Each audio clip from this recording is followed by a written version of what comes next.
बड़ी बड़ी सीख देने वाली छोटी छोटी कहानियां। तो आज की कहानी है एक राजा फकीर की।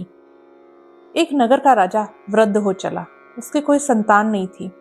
नगरवासियों को ये चिंता सताने लगी कि राजा के बाद हमारा क्या होगा। राजा विद्वान था, समझ गया। उसने अपने पार्षदों को बुलाया और कहा कि मेरे जीवन का कोई भरोसा नहीं। जिस दिन भी मैं दिवंगत हो जाऊं, अगले ही दिन सुबह नगर का द्वार खोलना और जो भी द्वार पे सबसे पहले उपस्थित हो उसका राज तिलक कर देना। बस वो दिन आने तक तुम प्रार्थना करना कि तुम्हें एक प्रजापालक राजा मिले।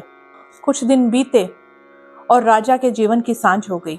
सभी उत्सुक थे कि अगले दिन द्वार पे कौन मिलेगा। द्वार खोला गया। द्वार पे एक फकीर खड़ा था।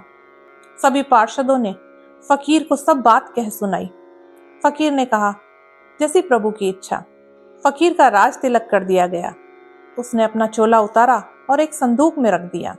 बहुत साल बीत गए। बड़े प्रेम से उसने प्रजा पालन किया। सब कुछ ठीक चल रहा था। एक सुबह एक सैनिक दौड़ा आया और बोला कि नगर के चारों तरफ एक समर्थ राजा ने घेरा डाल दिया है। पार्षदों के मन में यह चिंता सताने लगी कि राजा को कोई युद्ध का अनुभव नहीं है। राजा ने कहा कि थोड़ी ही देर में द्वार खोला जाएगा, आप सभी वहीं उपस्थित हो, मैं पहुंचता हूं। राजा ने फिर से फकीर का चोला धारण किया और वो द्वार पे पहुंच गया।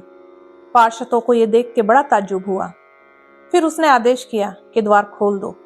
जैसे ही द्वार खुला, वहां एक राजा खड़ा था और उसके सामने एक फकीर। राजा ने कभी नहीं सोचा था कि द्वार खुलेगा तो कोई फकीर उसके सामने खड़ा होगा। फकीर राजा ने कहा कि राजन, मैं एक कार्य व्यवस्था के तहत यहाँ आया था। आज तुम यहाँ उपस्थित हो। जैसे इस प्रजा ने एक प्रजापालक राजा के लिए प्रार्थना की थी, वैसे मैंने भी परमात्मा से प्रार्थना की थी कि इस नगर के लिए एक प्रजापालक राजा आए, और आज वो दिन आ गया है। तुम समर्थ हो, प्रजापालक हो। राजा को बड़ा ताज्जुब हुआ। उसने सोचा था कि युद्ध करना होगा। राजा फकीर के चरणों में गिर गया और उसने कहा कि आप समर्थ हैं, आप ही इस राज्य का पालन करें। फकीर ने कहा, ये पद मेरा नहीं, मैं एक व्यवस्था के लिए यहाँ था। ऐसा कहकर फकीर ने राजा का राज तिलक कर दिया।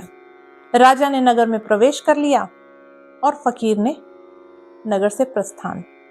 तो इस प्रकार पार्षद भी बड़े प्रसन्न हुए कि उनके राजा ने सही निर्णय लिया। तो फकीरी एक मिजाज है, कोई पद प्रतिष्ठा नहीं। वो जहां भी रहेगा वो परमात्मा की इच्छा में अपनी इच्छा मिला देगा।